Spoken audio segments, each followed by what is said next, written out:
जातिका की आयु 20 वर्ष हो गई है। इन्होंने बायोलॉजी लिया है, डॉक्टर बनने की, मेडिकल प्रोफेशन अच्छा करियर बनाना चाहती है, उसी की संभावना हम तलाशेंगे। शनि भगवान की दशा चल रही है, 2044 तक चलेगी। यहाँ पे लगी है, इस तरफ प्लैनेट लिखे होते हैं, इस तरफ एंडिंग डेट लिखी होती है। तो शनि भगवान की जो दशा है उसका वो कब संपूर्ण होगी? 26 जुलाई 2044 को ये पूर्ण हो जाएगी और यहाँ से लगी है। तो 2025 से अगस्त 2025 के आगे का जो 2.5 साल रहता है, तो शनि भगवान जब भी आते हैं महादशा में तो पहले 2.5 साल वो परीक्षा लेते ही हैं। अच्छे बैठे होते हैं तो कम होती है, और अगर कहीं ख़राब प्लेसमेंट हो गया तो बहुत सारे परीक्षा हमें देनी पड़ती है। तो शनि भगवान यहाँ पर 2044 तक चलेंगे। लग्न चार्ट में आपके शनि भगवान तीसरे घर में बैठे हैं। ये पराक्रम का घर है, कोमल राशि में बैठे हैं। थोड़ा सा चंद्रमा को डिस्टर्ब करेंगे क्योंकि कर्क राशि में बैठ गए हैं।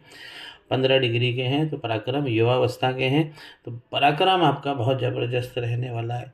दुनिया जीतने वाले जितने भी हीरो हैं वो सब क्या है, शनि, मंगल और राहु इनके तगड़े होते हैं। शनि आपके बहुत तगड़े हैं और शनि भगवान का जो प्लेसमेंट है वो सबसे अच्छा है। इसमें शरीर का पराक्रम हमेशा बना रहता है, शरीर की ऊर्जा बहुत अच्छी बनी रहती है। ऐसे लोगों को थकान नहीं होती है। सबसे पहले हमको देखना चाहिए आरंभ में कि पहले घर का स्वामी क्या कर रहा है, तो ये इसे हम लगन कहते हैं। और लग्नेश जो है यहाँ पे वृषभ राशि बनी, लग्नेश बने बुध, माफ़ कीजिए शुक्र, और जाकर भाग्य में बैठ गए हैं। तो यहाँ से यदि जो लग्नेश है वो 10वें घर में, माफ़ कीजिए 9वें घर में, भाग्य के घर में चला जाता है तो ये बहुत अच्छा भाव देता है। 9 में चला जाए या 10 में चला जाए बहुत अच्छा भाव मिलता है। ऐसे व्यक्ति धर्म से भी जुड़ते हैं, सुंदर आकर्षक भी होते हैं, इनका कलर भी अच्छा होता है। तो यहाँ पे इनके शुक्र जाकर बैठे हैं, बहुत अच्छा प्लेसमेंट है लग्नेश का। 3 प्लेसमेंट हम देखेंगे। पहला लग्नेश का, और यहाँ लग्नेश 0 डिग्री पर बैठे हैं। शुक्र इनके बिल्कुल वीक हो गए हैं। तो जब ये धन कमाने की बारी आएगी तो आपको बहुत सारी कठिनाइयाँ होगी, विवाह में कठिनाई होगी, क्योंकि प्लेसमेंट अच्छा है लेकिन ये नवजात हैं बिल्कुल 0 डिग्री पर। तो इनके लिए हमें काम करना पड़ेगा। पहली रेमेडी हमें यहाँ करनी पड़ेगी। तो पहले घर का प्लेसमेंट अच्छा है, डिग्री काम है, तो इसलिए शुक्र आपके वीक माने जाएंगे। लग्नेश बिल्कुल वीक है आपके। जो लीडर है आपकी कुंडली का वो बिल्कुल वीक हो गया। दूसरा भाव हम देखते हैं धन का। ये धन का घर है। धन जो हमारे हाथ में आता है, चंद्रमा बने रहते हैं तो लिक्विडिटी अच्छी रखते हैं। धन का स्वामी यहाँ पर कौन बना? मिथुन राशि, और इसके धन के स्वामी बने बुध, जाकर अष्टम में बैठे हुए हैं और अपने ही घर को सप्तम दृष्टि से देख रहे हैं। तो एनालिटिकल काम, रिसर्च का काम, ये सब आपको खूब अच्छा मिलेगा। और यहाँ पे बुधादित्य योग भी लगा है, सूर्य भी यहाँ बैठे हैं। हालांकि सूर्य यहाँ पे खराब हो जाते हैं, लेकिन यहाँ पर बुधादित्य योग, अगर व्यक्ति रिसर्च में चला जाए, आपको आगे लंबे में नहीं जाना है, आपको गहराई में जाना है, तो ये आपका फील्ड बहुत अच्छा है। तो यहाँ पे आपके जो बुध है ये अष्टम में बहुत अच्छा भाव आपको रिसर्च में देंगे। हाँ, शादी के समय में ये विलंब और विच्छेद जरूर करेंगे, क्योंकि बुध जो होते हैं वो शादी का कार्ड भी होते हैं, अष्टम में नहीं बैठना चाहिए। इसके बाद हम देखते हैं, हमने लग्नेश देखा और हमने धनेश देखा। तो धनेश को हम 50% दे सकते हैं नंबर, कि धनेश आपके बहुत अच्छे हैं। चंद्रमा भी यहाँ पे आपकी बहुत मदद करेंगे धन कमाने में। अब जो प्रॉफिटेबल इवेंट्स हम यहाँ से देखते हैं, शुभ, जो जितनी भी चीज़ें शुभ है, जो प्रॉफिटेबल इवेंट्स है, जहाँ से हमें पैसा मिलना है, राहु बैठे हुए हैं। आपको एक नहीं बहुत सारी जगह से पैसा देंगे। राहु आपके बहुत तगड़े हैं। 12 नंबर लिखा है तो लाभ का स्वामी यानी लाभेश क्या कर रहा है? जाकर छठे बैठ गया है बृहस्पति। ये 6, 8 और 12 ये त्रिक भाव होते हैं, खतरनाक भाव होते हैं। इसमें जाके प्लेनेट ख़त्म हो जाता है। तो इसलिए आपके पास में लाभ के जो चांसेस हैं वो बृहस्पति, चूँकि यहाँ पे छठे में जाकर बैठ गए हैं, तो इसीलिए आपको लिमिटेड मिलेंगे। और आपको सही समय पे कोई भी मौका नहीं छोड़ना है। सारे मौके अच्छे रहेंगे आपके, और डिसीजन आपको फास्ट लेना पड़ेगा। तो आपका कल्याण हो जाएगा। पेट आपको मजबूत रखना है, क्योंकि जुपिटर इस घर में छठे में पेट की प्रॉब्लम दे सकते हैं। लेकिन प्रोफेशन को 5वें घर से देखेंगे तो प्रोफेशन को अच्छा रखेंगे। अब बात कर लेते हैं प्रोफेशन की, तो यहाँ पे प्रोफेशन का घर है और यहाँ पर शनि भगवान पराक्रम में बैठे हैं। जितना पराक्रम करेंगे उतना रिटर्न आपको मिल जाएगा। बहुत अच्छे बैठे हैं शनि, मजबूत पराक्रम, कंपटीशन वगैरह ये सब अच्छा देंगे। डॉक्टर बनना है, मेडिकल प्रोफेशन में जाना है, तो मंगल और केतु खास होने चाहिए। तो यहाँ पे मंगल इनके मांगलिक दोष बना रहे हैं, इसे दूर करना है। 20 डिग्री के हैं, बहुत अच्छे बैठे हुए हैं। तो और केतु भी यहाँ पर विद्या के भाव में बैठे हैं, ये भी कोमल राशि में बैठे हैं। हालांकि यहाँ पे विद्या में ब्रेक होना ये सब लगा रहता है, प्रेम में ब्रेक होना, संतान प्राप्ति में भी तकलीफ होती है। तो विद्या, धन और संतान केतु यहाँ बैठते हैं तो थोड़ा सा विलंब विच्छेद करते हैं, लेकिन कोमल राशि में बैठे हैं।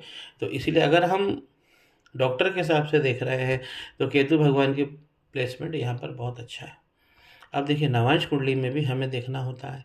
अगर मंगल, देखिए मंगल अष्टम दृष्टि से केतु को देख रहे हैं, 1 2 3 4 5 6 7 8, 8वीं दृष्टि। तो मंगल और केतु का नवांश में यदि कैसे भी कोऑर्डिनेशन बन जाता है तो आप उस फील्ड की तरफ जाओगे ही जाओगे।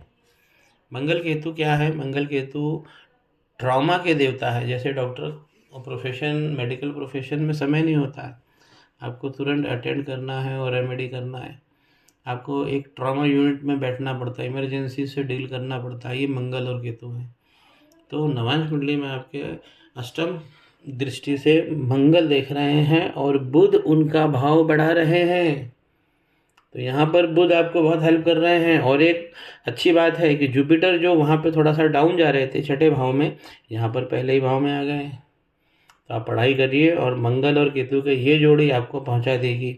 शुक्र आपके यहाँ पर वीक है, चंद्रमा यहाँ पर पढ़ाई को आपको अच्छे से करना है, यहाँ पे थोड़ा सा डिस्टर्बेंस दे सकते हैं, लेकिन यहाँ भी चंद्रमा अच्छा भाव देंगे।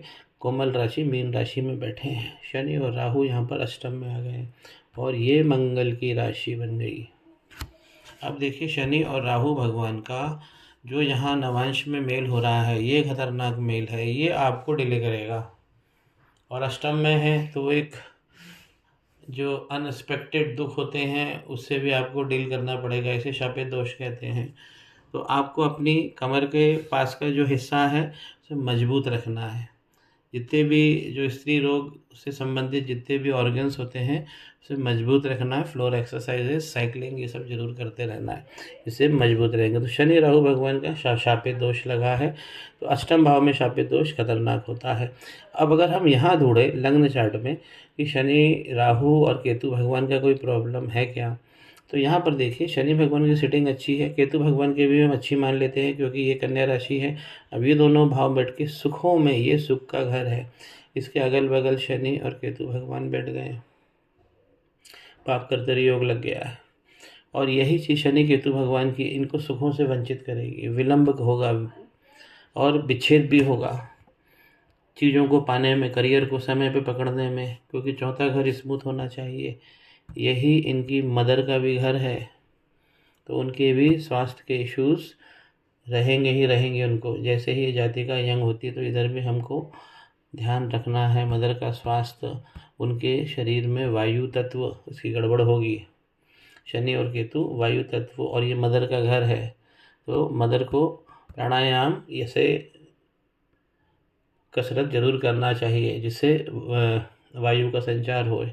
और शनि और केतु भगवान का ये सुखों में बार बार बाधा देंगे, और ये बाधा यहाँ भी दिख रही है शनि और राहु भगवान की। यहाँ शनि भगवान के बैठने से कोई प्रॉब्लम नहीं, केतु भगवान के बैठने से कोई प्रॉब्लम नहीं, लेकिन इस घर को प्रॉब्लम हो गई। तो दोनों तरफ पड़ोस में शनि केतु बैठ गए, इसलिए वो पाप कर्तरी में चला गया सुख। और राहु और शनि ये आपके हर काम बिगाड़ देंगे, क्योंकि जो राहु और शनि ऊपर सबसे श्रेष्ठ थे, यहाँ पे सबसे ज़्यादा ये शनि और राहु जितने श्रेष्ठ थे यहाँ पर, और यहाँ पर आकर ये नवांश कुंडली में भाव को नहीं देंगे, बार बार विलंब और बार बार विच्छेद करेंगे। तो एक रेमेडी यहाँ करना है मंगल भगवान की, और एक शनि राहु भगवान पे रेमेडी करना है। जब ये रेमेडी होगी तो उसी में लग्नेश को भी ऐड कर देना है। काम बन जाएगा। तो आपकी टोटल 3 रेमेडी रहेगी, प्रमुख 2 रेमेडी रहेगी, एक उसमें सम्मिलित रहेगी। अगर इनकी शादी का भी भाव देख लेते हैं, क्योंकि 20 साल की जातिका है, तो शादी के लिए सबसे पहले हमें लग्नेश देखना चाहिए जो वीक है यहाँ पर। उसके बाद गुरु देखना चाहिए, जुपिटर, ये छठे भाव में बैठे हैं लेकिन शादी करा देते हैं, 21 डिग्री के हैं, वक्री भी नहीं है, तो शादी ऐसे लोगों की हो जाती है आराम से, कोई दिक्कत नहीं होता। तो गुरु की तरफ से कोई प्रॉब्लम नहीं। तीसरे सप्तम पति, यहाँ के स्वामी 8 लिखा हुआ है, मंगल कहाँ बैठे हैं, 12वें में। तो इसीलिए ये इनका जो पार्टनर है, लाइफ पार्टनर, वो दूरस्थ स्थान से आएगा और इसमें विलंब और विच्छेद भी जरूर होगा, क्योंकि मंगल है।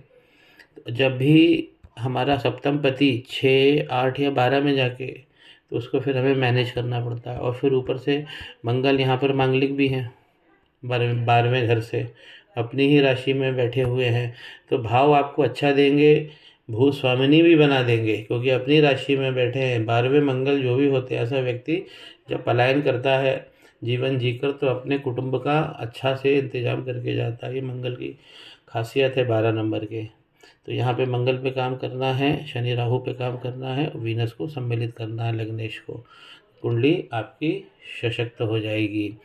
आपको जो विवाह का जो मैं पॉइंट बता रहा हूँ, उसमें जो मंगल है सप्तम पति आपके कमज़ोर है, और वीनस यहाँ पर लग्नेश बहुत कमज़ोर है। इन दोनों पे वर्क करना है, क्योंकि ये शादी में भी विलंब और विच्छेद कर देंगे। सप्तम पति 12वें में बैठे हैं।